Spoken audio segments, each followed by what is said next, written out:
welcome everyone. Thank you so much for being with us today. It's so great to see your faces. Well, welcome. Thank you, Tony. Really, this is a group effort, and I work at Jewish Family Service. Tony and Rabbi Samuel both at Jewish Federation of Seattle, and the partnership has been really life-giving for me, and grateful for this opportunity. And thank you, both of you. Just a sort of a recap of the last couple sessions. We started off talking about the power of stories and the multi-generational self, that we acquire resiliency through telling of stories. That's the multi-generational self, and that the Passover story is sort of a great example of a multi-generational self resiliency building story. And that each generation has to tell their own story. There was a story then, and there's a story now. And we each have a story to tell, and we certainly acknowledge that we're in a modern day Egypt. Egypt is not a physical place necessarily, it's a state of being, and the entire world is in an Egypt. The second week, we had talked about the four children and diversity of stories, diversity of children, diversity of stories around the table, and the importance of really honoring and acknowledging all the stories. And with everybody here on this call, I want to really welcome everybody and acknowledge the diversity of stories that are here. And unfortunately, we're not in a position to hear everything from all of you, but I do want to acknowledge that people from many different parts of the world, parts of the community, different levels of observance or not, people who aren't Jewish, who are connected to the Jewish community, we welcome all of you, and we thank you for being here. Rabbi? Haggadah, right, is a verb as well as a noun. That's something that Beth and I have been talking about these last 2 weeks. We talk about the Haggadah, we refer to the book, the resource that we use on Seder night, and yet Haggadah itself is also a practice. It can be done, as we discussed, with or without people. It is reflexive. It is an attitudinal approach to sifting through the multi-generational self, as Beth identified. It is something that is both interior, but also shared with those in community. And so as a practice, Rambam, Maimonides reminds us that the chiyuv, the obligation, is to relate and to tell the story beino lebein atzmo, even if we are without the opportunity to engage in dialogue with another, we engage in dialogue with ourselves. Etzem atzmut is essence, essential, essentialness. That's what the word means. And so how can we get to the essential self? How can this work, these opportunities for sifting through the layers of generations, get us in touch with an essential self on Pesach? And Rambam Maimonides concludes his piece in Hilchot Chametz v'Matzah as follows. He says, Chayav Adam lechorot et atzmo ki'ilu hu yatsa Mitzrayim, me'ata mishibud Mitzrayim. That a person is obligated to perform, to act into ki'ilu, this Egypt, this state of mind. And we're not going to have to act very much at this time. We've got it right in front of us. It's what we're doing right now. It's the Egypt of constriction, of finding ourselves trying to navigate the two-dimensional platform that we're using right now, and to, as Tony mentioned, create community from that. That is Haggadah. What we are doing right now, Ki'ilu, the chat room, is Haggadah.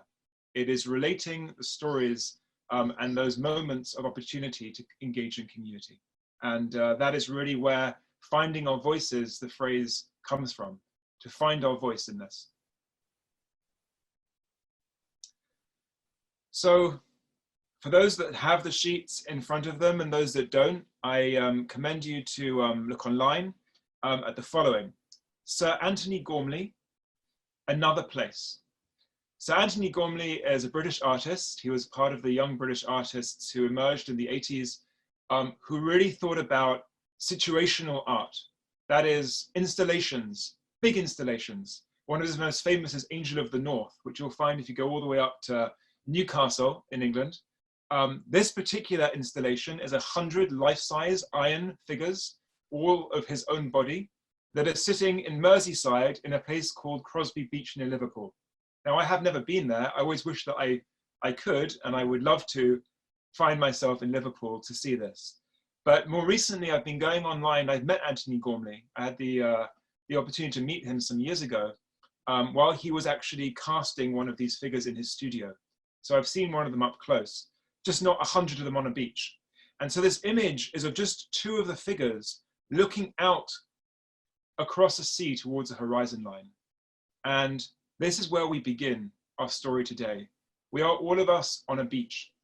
We are congregating on a beach, looking out towards a horizon line, and there is a vast expanse of sea in front of us. And this image of looking out across a sea is really where I hope we can begin as a metaphor. What qualities does the sea evoke for us? What qualities does it bring up for us? What are those depths saying to us as we look into them? Those aquamarine depths, what do they speak to us?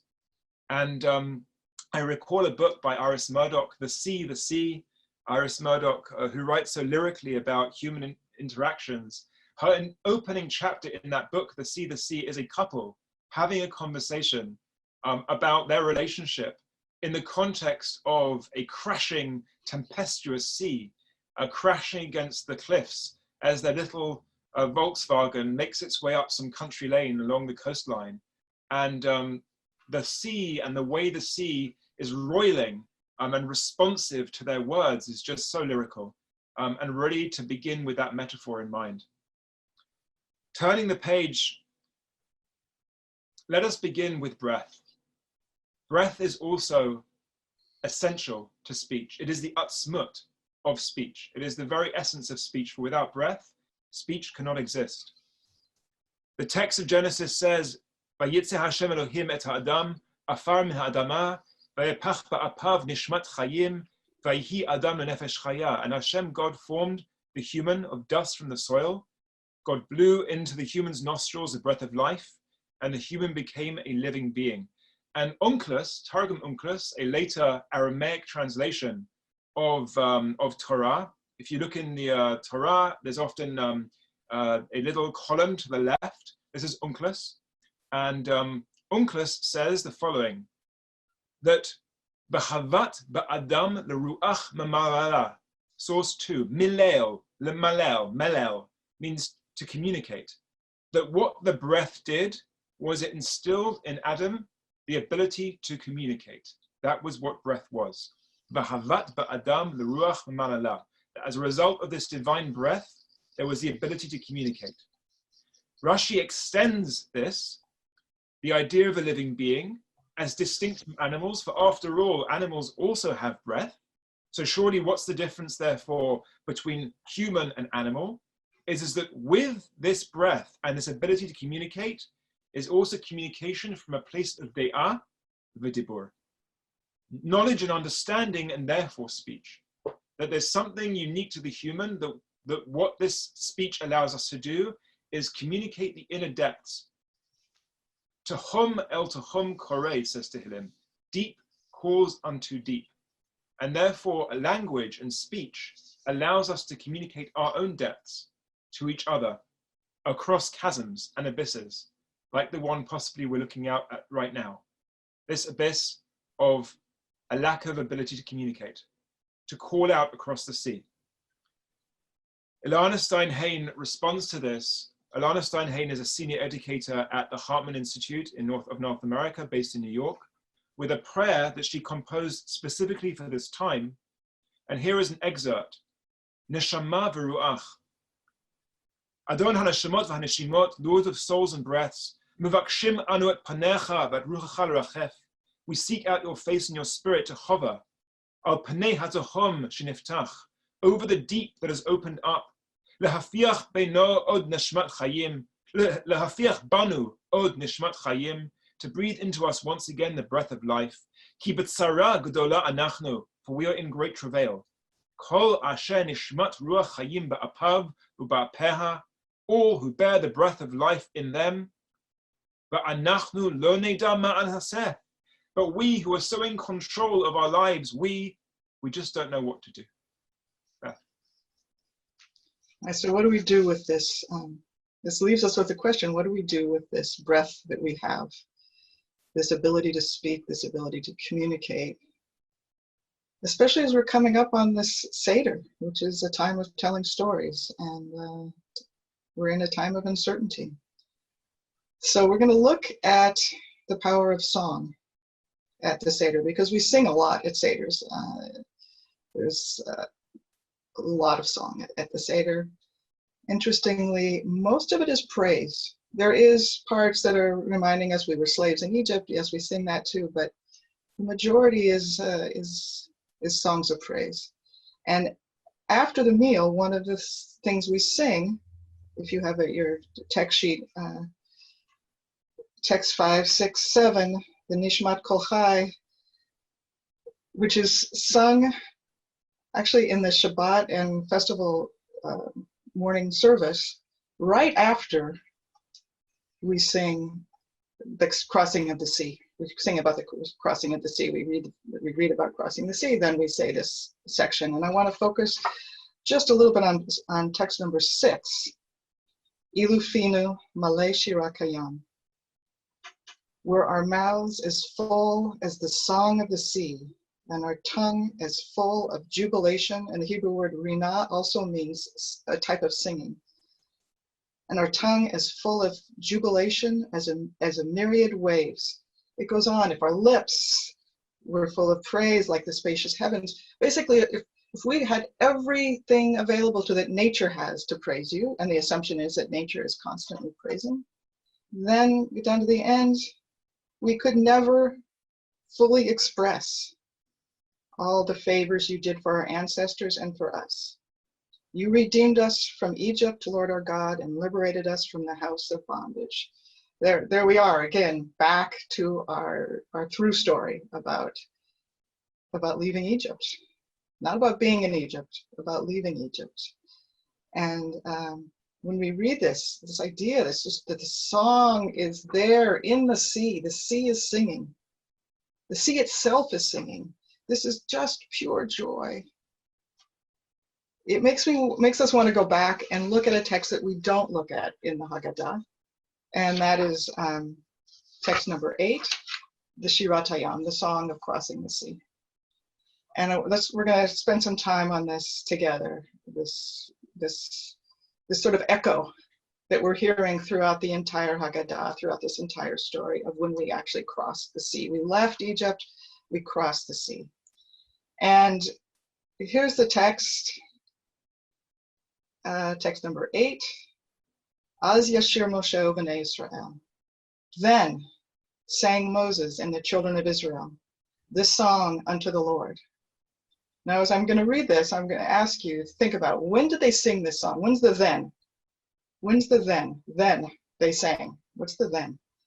So think about that. You can throw in some thoughts on the sidebar. We're going to be discussing that a lot. But this is what they say. They said, saying, I will sing unto the Lord, for the Lord has triumphed gloriously. The horse and his rider has God thrown into the sea. And it goes on for a number of different verses. The song that Moses and the children of Israel sang unto the Lord. And then in verse 20, so that's verse 15, and that song goes on until verse 20, when Miriam, the prophetess, the sister of Aaron, took a timbrel in her hand, and all the women went out after her with timbrels and with dances. And answered them. Them is because it's in masculine in the Hebrew, it seems that they're responding to the men. Or maybe, were they all singing together at the beginning? Was this a separate song afterwards? Was it only the men? Anyway, Miriam answered them, sing ye, and the Hebrew is plural. You, all of you. Notice when Moses said it, he says, I will sing to the Lord. Miriam says, you, plural, sing to the Lord. For the Lord has triumphed gloriously. The horse and his rider has the Lord thrown into the sea. There's a lot of differences here. They're subtle, but they're very important. Miriam's is embellished with music. The song is embellished with instruments and with dancing. There's some kind of response going on here. We don't know, did she join in the first one? Didn't she? It seems like there must be a separate song here. Why is that second and not first? What happened first, where, when? So I spent the last week immersing myself in these questions, and with Rabbi Samuel, we've been discussing this quite a bit. I'm going to start with Rashi's explanation, because it matters. The reason why this is important is because when do you sing? When is it appropriate to sing? And if you think about their state of mind as they're entering that water, they don't know that they're going to get to the other end. They don't know. So Rashi says that regarding this, the Az Yashir, then sang Moses, he says, what happened is that regarding this Yashir, it's in the future tense, Moses saw that there was going to be a miracle. It entered his mind that in the future he would sing. He understood at some point that he was going to sing. And then Yashir means once he understood that, he actually did. But there was it wasn't just a spontaneous singing. He was silent. If you remember right before, read chapter 14 of Exodus, you'll see that people are crying out and they're scared, and Moses says, be quiet. So he quiets them. And then after he quiets them, God says to Moses, Matzitzakalai, why are you crying out to me? Do something, move. In other words, Moses is silenced, and there's this moment of panic, I feel when I read this moment of what's going to happen, what's next? And then Moses realizes that it's going to be okay, and he starts singing. But the question is, what did Miriam do?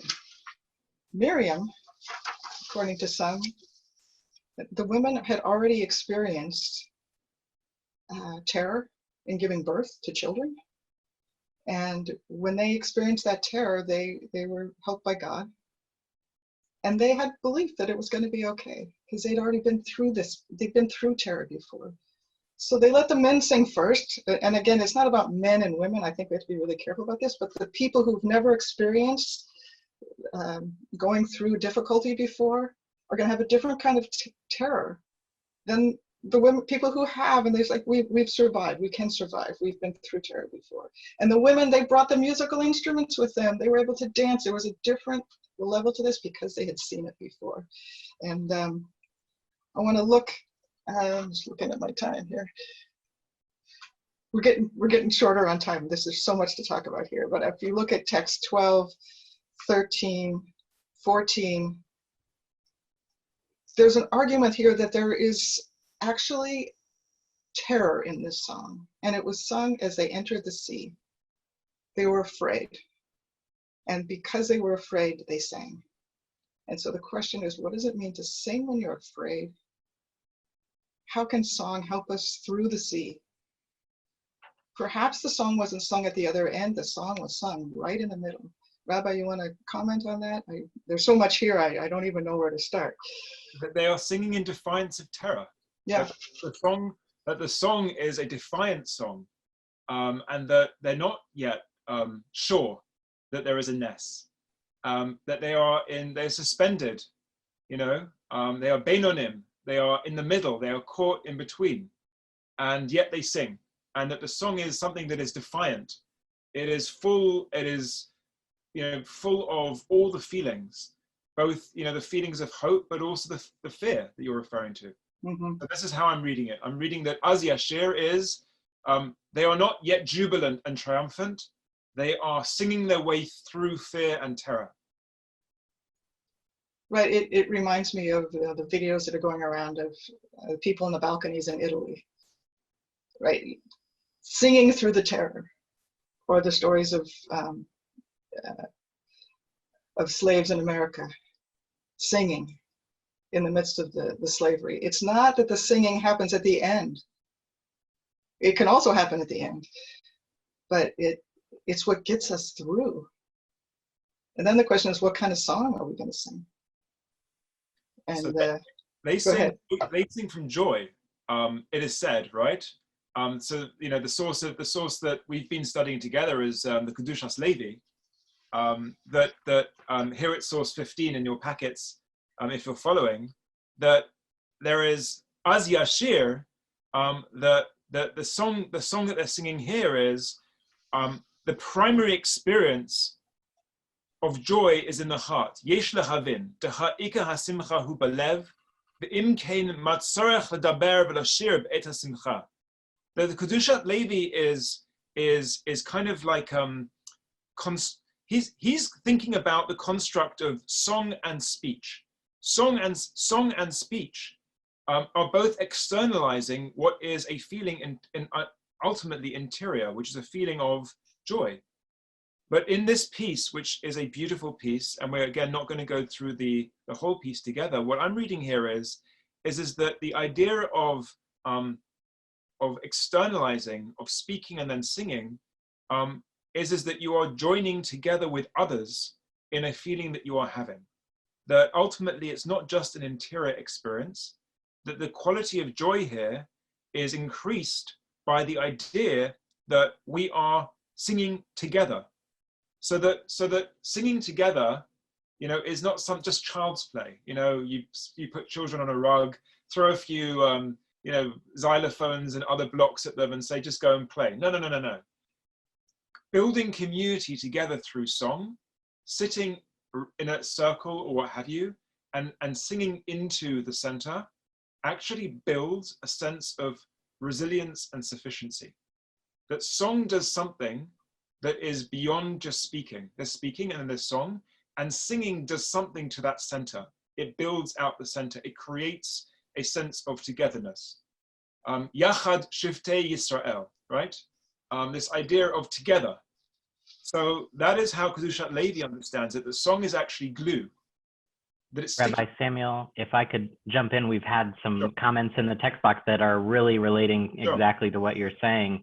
We had someone say they bring Broadway-based songs that are adapted to Passover in their Seder. Jessica's partner Carlos pointed out that in the Passover story, they hid their firstborn sons. So it was a type of shelter in place. And Mindy shared that, like the tradition of African-American slaves, to sing as a way to support each other in tough times. Judy Newman said, music is a shared experience and universal language. I believe singing together, they were comforted and less scared.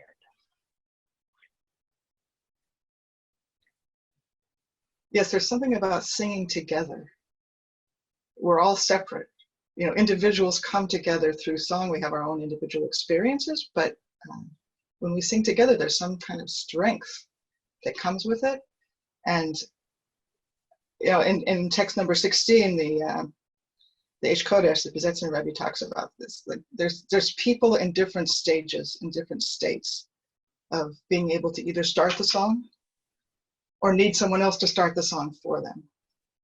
And these comments are beautiful, and I think it really asks us to think about this question: it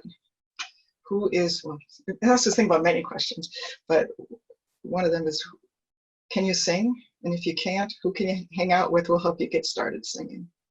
And I think we need to really think about this closely, because the people who we depend on to lead us in singing sometimes can't right now. So we need to help them.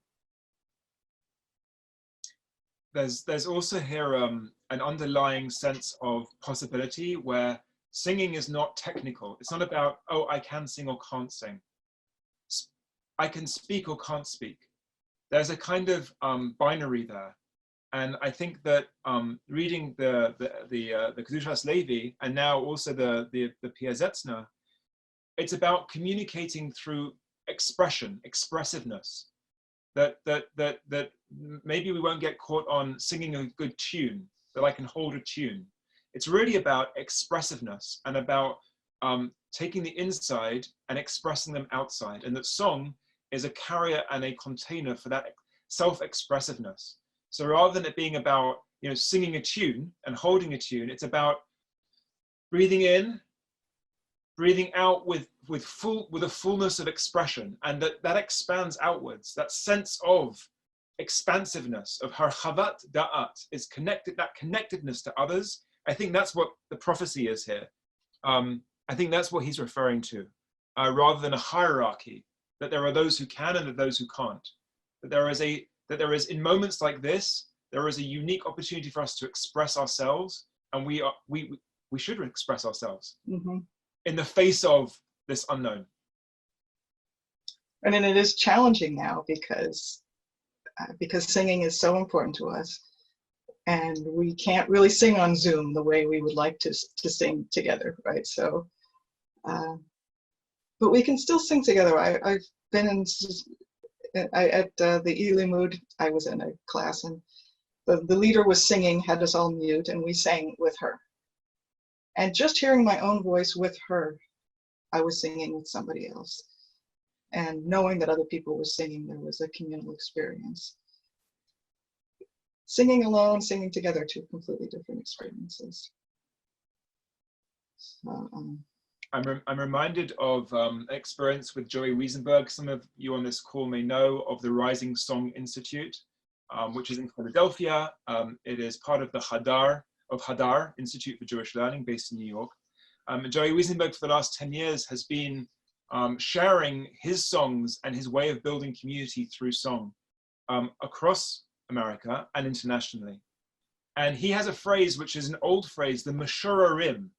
Meshurarim are choristers, but really what Meshurarim are those who stand around the Chazan or Chazanit, those who stand around the podium, the bima, and they support the one leading the song. And Meshurarim comes from Shura here in source 17, a line. It is to support the one who is, bringing their full selves to the work of singing. And in case they get lost in themselves, we have the Meshurarim to bring them back, to connect them to the community. In case suddenly they find themselves in some aria, that actually what it's about is not to get caught in oneself, but to remain connected to community. Here's Aviva Zornberg in the Particulars of Raptures. And she's quoting Rav Nachman in Likutei Moharan, a compendium of his novellae on human experience through the lens of Chassidut. The essential attribute for spiritual health, source 17, Rav Nachman declares, is joy. Music arises from joy, but the power of a true singing comes from sadness. In every nigun, in every wordless melody, there is the tension of the struggle between life and death, between falling and rising, the tremolo that marks the human voice. This means the affirmation of a line, shira, song, and shura, line, to play on the same Hebrew word, that threads through the waste places. So bring in Az Yashir Moshe. So now let's think of Az Yashir Moshe Uvenei Yisrael. They are threading their own interiority together. Moshe as leader and Bnei Yisrael as Meshurarim. That there's a reciprocity here. Rather than Moshe right out front, leading, B'kol Ram, actually there is a Ritzov Ashuv, there is a toing and froing, and the Bnei Yisrael are supporting Moshe and Miriam is supporting them, and there's a kind of backwards and forwards here in this moment. This means the affirmation of a line, a shira song, the shura, a line, that threads through the waste places. In other words, through the corridors of the sea. The revelation of a good place of inspiration and attraction is not sufficient, since it will end. It is the continuum, the vibrating thread that generates true singing. There is the end of the line. The people will emerge from the sea is the hope, but they might also not emerge from the sea. All around them, the horses and chariots of the Pharaoh are crashing to the ground, being caught up in the roiling depths. They themselves see the end, but they may not reach it. They're singing themselves through Shirah along a Shura, lest they get lost in the sea. They are keeping themselves together, lest they go mad. I'm thinking of King Lear here, out on the heath with the fool. Blow winds and crack your cheeks, rage blow. That Anthony Hopkins does a great job in the most recent Lear. I commend it to everyone. Anthony Hopkins as Lear. And he's out there, and the fool and Lear and Kent are all supporting each other in their different ways. Beth, what is your read on this? Yes, I mean, it's a complicated song. There's emotion. There's not one emotion in a song. And I think these texts point to that so beautifully. There's, in the joy, there's sorrow. In the sorrow, there's joy. We hold it all. That's why we have song. And that's why we have each other. If you think about songs that really move us and the emotion that music evokes in us. And I love what you said. It's not about being a good singer. That's not what it's about. Although it's nice to have somebody with a good voice leading us. That's not really the point. It always sounds good when you have a group together. It just does. We want to take some more comments, or you want to move on to, I'd love for you to share the Rabbi Truboff. So this is this is a source that I'm about to share is shared also acknowledging the person who wrote it, Rabbi Zach Truboff. This is source 19. So Rabbi Zach Truboff, who at the time that I knew him was a rabbi in Cleveland, he gave a drasha, which is online as the Yizkor sermon on the last day of Pesach in 2019. It's available on lehrhouse.com. This is just an excerpt. Zach and his wife experienced a loss, a tremendous loss in the tragic passing of their children, who were born prematurely. And he writes about this, and he spoke this before his community on Yizkor. We lost our twins just days before Shabbat Shirah, the Sabbath of song, when the song of the sea is read. Just that sentence, without going any further.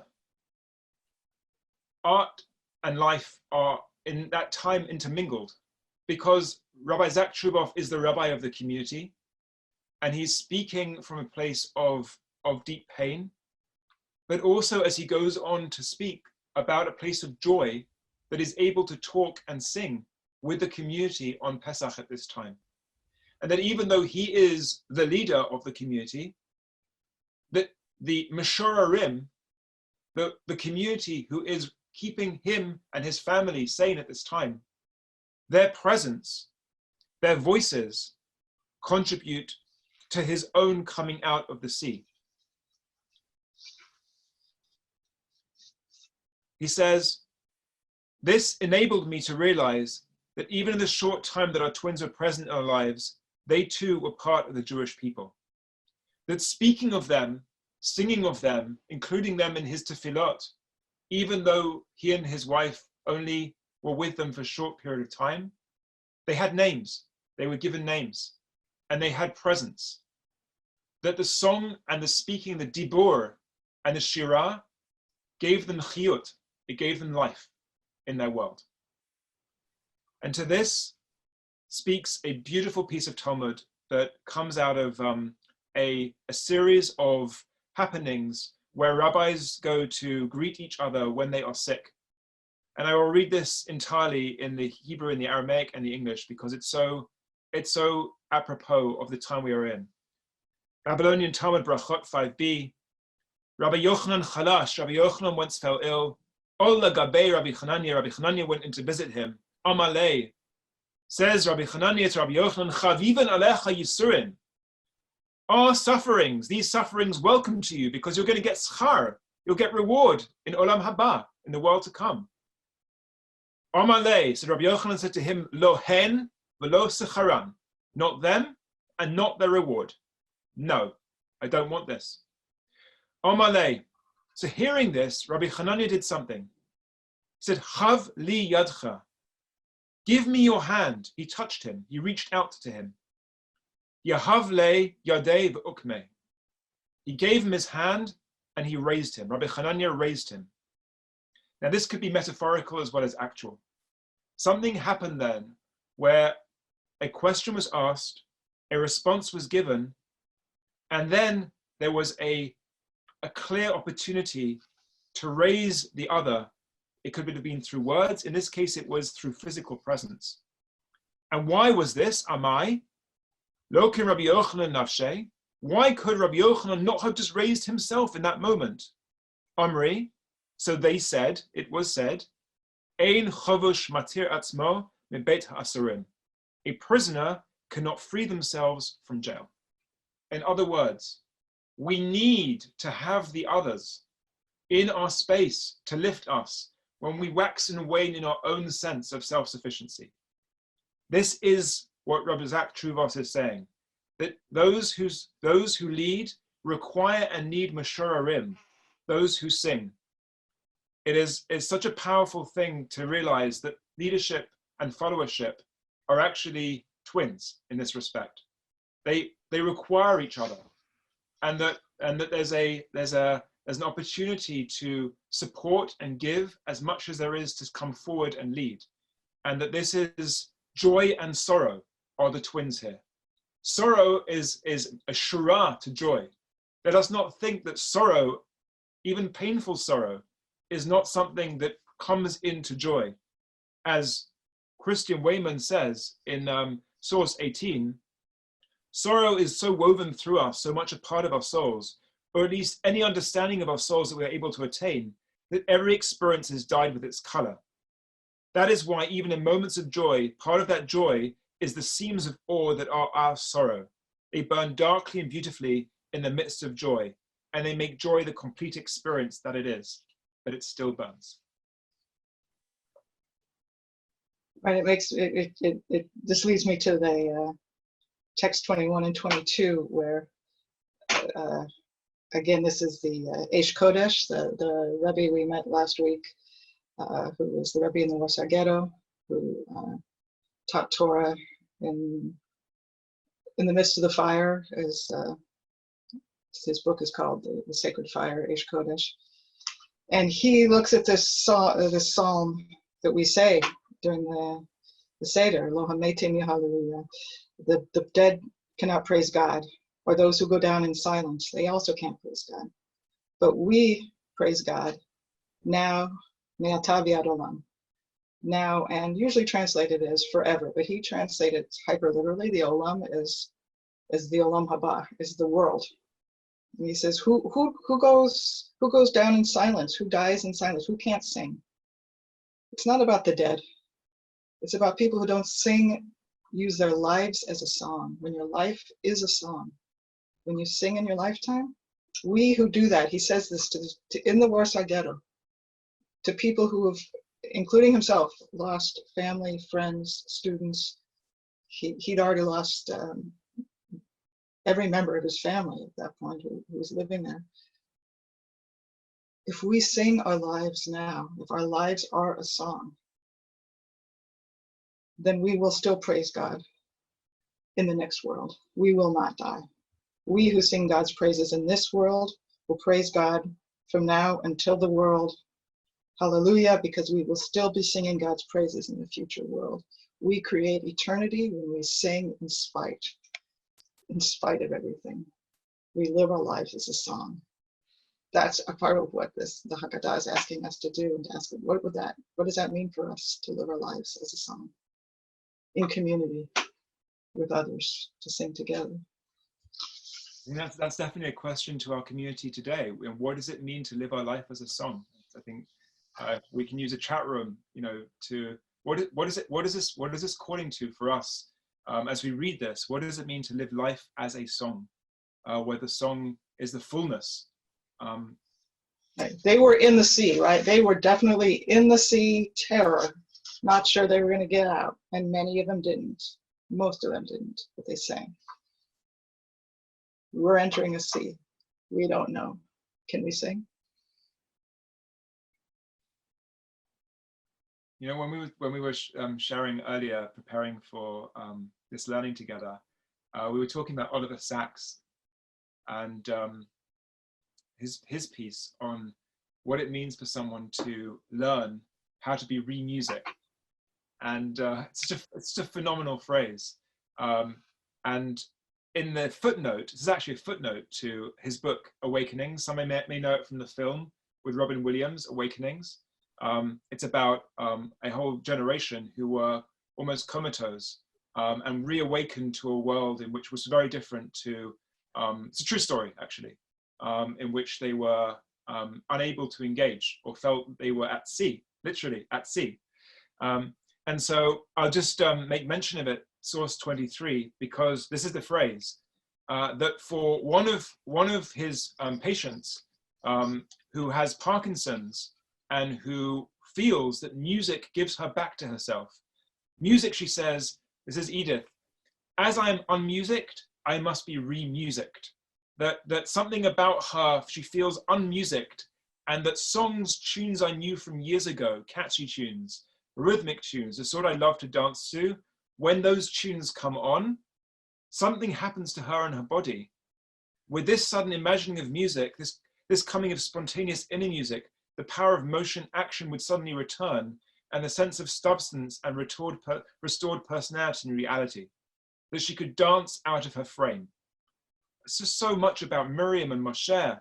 I just see so much of this, of the Bnei Yisrael being re-musicked, from a place of being literally slaves, of the Shibud Mitzrayim, of not being able to move, of being tethered in place. And now they can move. And what's the first movement? Dance, mecholot. And it's Miriam who gives the mecholot to them. You know, the work of remusicking is just, I think, a wonderful frame to think about how to remusic ourselves. What remusics us? What remusics you, Beth? This is what remusics me. I mean, but that one of the challenges that I feel is that the things that remusic me have now, in many ways, been taken away from me. Being with other people, being able to be in the presence of other people, and that's taken away. How we have to rethink, what does it mean to be music? Remusic. It's really a remusicking. It's a great expression. I'll have to think about that more in that context. If I could jump in and just bring a couple comments from the chat box in. Michelle Yana said, the benefits of singing with others are not only spiritual and emotional, but physical and social. This has been proven by scientific studies, and Chorus America has some more resources there. For folks looking to, we've been talking about this idea of being together and how important that is. And there's a couple of virtual seders, including one from Hallel UW and another with the Jewish Museum in Philadelphia. And Kim Schultz shares, the Rebbe and the people of Israel were singing while they were in the sea. We are in our own sea right now, but we celebrate Pesach and sing. Right. Here we are in the sea. We're going to celebrate Pesach. And it's time to sing a new song, to be remusicked. And I think for some of us, we put a kos Miriam, the cup of Miriam, on the table. And for me this year, it's going to feel different. The cup of Miriam has water in it. It sits next to the cup for Elijah. And actually, I skipped this text before, but I'm going to go back to it. It's number 11, about Miriam's cup. It says here, Miriam's cup is a symbol of all that sustains us through our own journeys, while Elijah's cup is a symbol of a future messianic time. For me this year, Miriam's cup is going to be a symbol of, like Miriam, she was the one who said, you know, we've been through hard times. We've been through terror. We gave birth and we got through it. And that's why we had the strength to bring the musical instruments with us. I'm going to think about the people in my life who Miriam's cup represents, people who've been through hard times, who've shown me that it's possible to get through it. And that's Miriam's cup. That's the new song. Having Miriam's cup on the table and remembering other people have gone through hard times and they've gotten through it. We will too. Rabbi, did you want to say something more about what a new song might mean? I would love to. I'd love us to move into singing a new song together, actually. So let us sing a new song. Let us sing a new song together. This Pesach is an opportunity for us to sing a new song. We can't rely on the same patterns of behaviors. They've been disrupted. Many of us are connected to those who feel isolated. Others of us are feeling a sense of isolation ourselves. What is it to bring a sense of self-expressiveness out through song at this time? So Rabbi Yosef Goldman, who is a part of the Rising Song Institute, a friend of Joey Wiesenberg and a colleague, he writes in a Pesach Hagadol drasha in 2015 also of this idea of singing. For him, it was also autobiographical. If you compare and contrast Rabbi Zach Truboff's Yizko drasha and Rabbi Yosef Goldman's Shabbat Hagadol drasha, you'll see a shura, a line, a thread connecting them. Both of them are speaking out of a sense of great sorrow. And while I have not shared the whole of the Shabbat Hagadol drasha, again, I commend this drasha to everyone out of the darkness on Pesach, stigma and the redemption of speech. That what struck me about these two drashot of two rabbis in our community today is that they are speaking of song, but the wellspring from which this song is arriving is also coming from sorrow. But what emerges from the sorrow, is C.S. Lewis's Surprised by Joy, the title of his book, of a life lived with his partner Joy, a beautiful and moving experience for him of being surprised by something that he didn't think possible.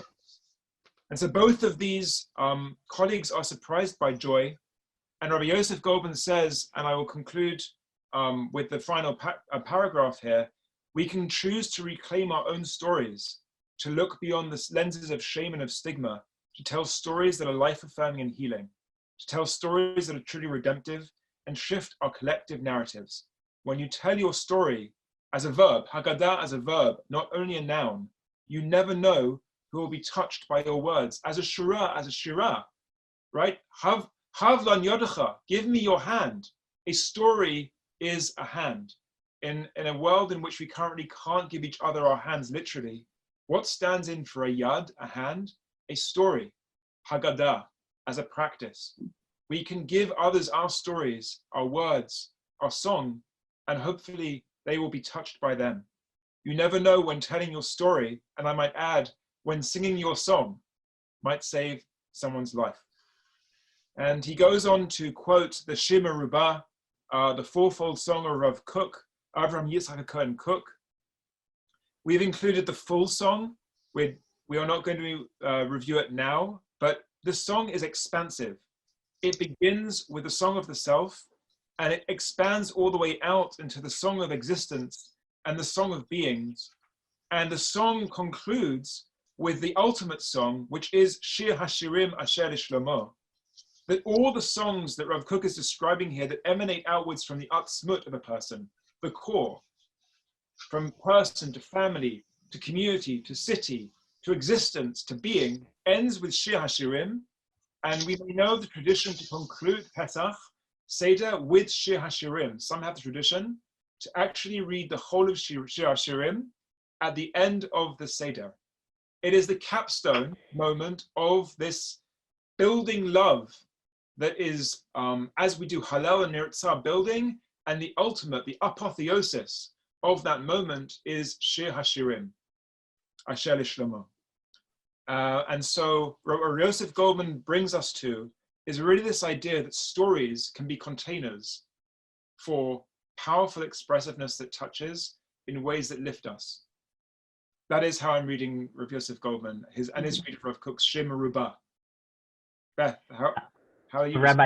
Rabbi Samuel, related to what you're saying, I think it just ties so perfectly into an initiative that we've been doing as part of this 3-part series, which is the 6-word story, an opportunity for you to share a 6-word story of resilience in the face of adversity. I'm sharing in the chat box a link to that so that you can share your own. And one that has been submitted, and this one was by my wife, she says, days passed through grief, sunflowers bloomed. Just related to those themes. So please share your 6-word story. We would love to have it. Yes, and tomorrow in the Jewish Family Service blog, I'm going to have a piece specifically on 6-word stories. So check out the JFS website tomorrow in the blog, and you'll see more information on what it means to write a 6-word story. And we need to share these stories of resilience with each other.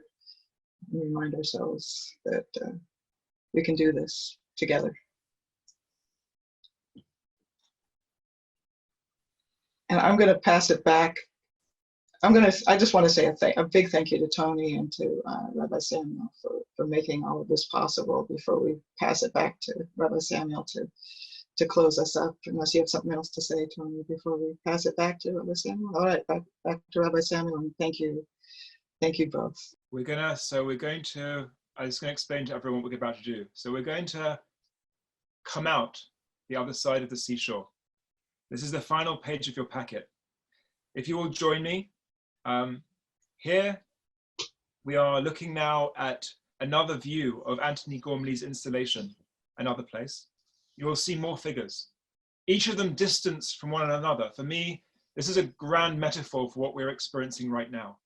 This image of figures, sentinels, looking out across a sea, distant from each other, but yet proximate, and singing the same song. Uv'makalot ruvavot amcha bet Yisrael, berina yitba'ar shimcha malkeinu b'chol dor v'dor. And in the assemblies of tens of thousands of your people, the house of Israel, berina, with joy, our song, shall your name, our ruler, be glorified in every generation. We're going to conclude by joining with Rabbi Yosef Goldman as he sings this very song. Shochin Ad, composed by Joey Wiesenberg. And in this is this phrase, Uv'makalot ruvavot amcha bet Yisrael. This is a beach, as Anthony Gormley says, where art and life are intermingled, where questions would naturally arise of who we are, where do we come from, and where are we going? Let's join Yosef Goldman at Shochin Ad.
Chag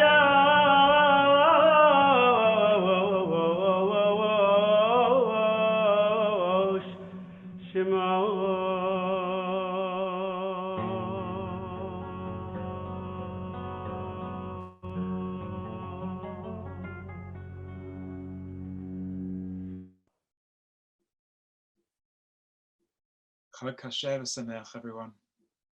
May you have a blessed, connected, and nourishing Seder ahead of you.